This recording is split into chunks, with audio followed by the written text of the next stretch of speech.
Hello everyone, my name is Hannah, and my big problem is the racism that occurs within equine sports.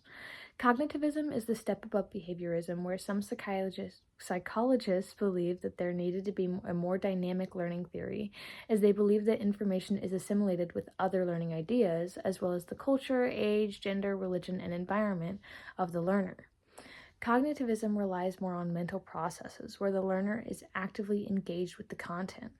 I would love to explain it more, but I know we all learned about cognitivism, and my idea for an application is really long, so I'm going to move on. I think that cognitivism could be applied to teaching the microsystem of the people of color, otherwise known as the trainers, the other competitors, and the parents of the other competitors.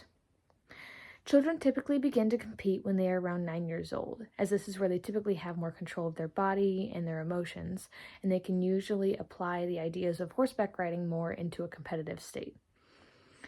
This is the second stage of John Piaget's 4 stages in cognitivism, otherwise known as the pre-operational thinking stage. At this stage, children may begin to notice more about their surroundings and begin connecting dots. This is where many white children see a predominantly white group of riders, and where children of color see no one that looks like them. This is also very close to the stage of bullying, where children begin to learn how to socialize and have difficulties understanding others. Because of this, a lot of bullying happens to people of color, and a lot of children learn that the sport should be predominantly white, or that people of color may be odd or wrong. There's also the effect of teachers who may continue to support white children, knowing that they have a higher chance of continuing to compete or of passing that information on. This is where I believe we need to nip the problem in the bud. I believe that multiple ideas will need to be utilized, but this is the best age to begin supporting riders of color. First off, children of color need to be invited into the sport and treated just like any other child. This can start even in one area or association and branch out. Trainers need to put more effort into all of their learners. I believe an association should begin to educate trainers about the racism in the sport and show that instructors may be implicitly biased against their students. In other words, they may not mean to be putting less effort into their riders of color. When trainers are made aware of this fact, they may be able to put forth more effort into supporting their riders, all of their riders. Trainers must also take on the difficult task of talking to parents, of informing them that they need to support their child in the sport despite the lack of children of color. That parents need to support the dreams of their children and not shoot them down just because of their preconceived notion that there are places people of color may not be able to be successful. Just like with any other sport, there needs to be role models to start up others' dreams, and those role models may face some tough times.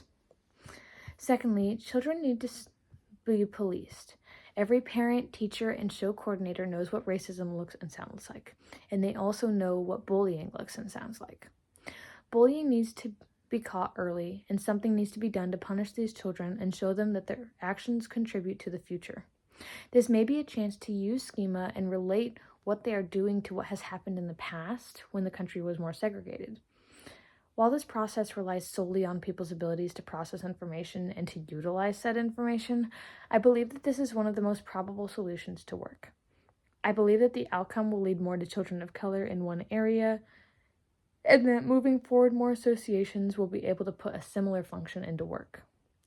Children of color who grow in equine sports will be able to train more individuals, because as someone who rides, I have never met a trainer of color.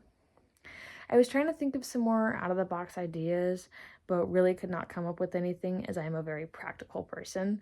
I want the idea to be something that could truly work, but I'm curious to hear if anyone has more outlandish ideas that do not worry about the budget, personnel, or anything of the sort. Thank you so much for your input, and I look forward to hearing some ideas.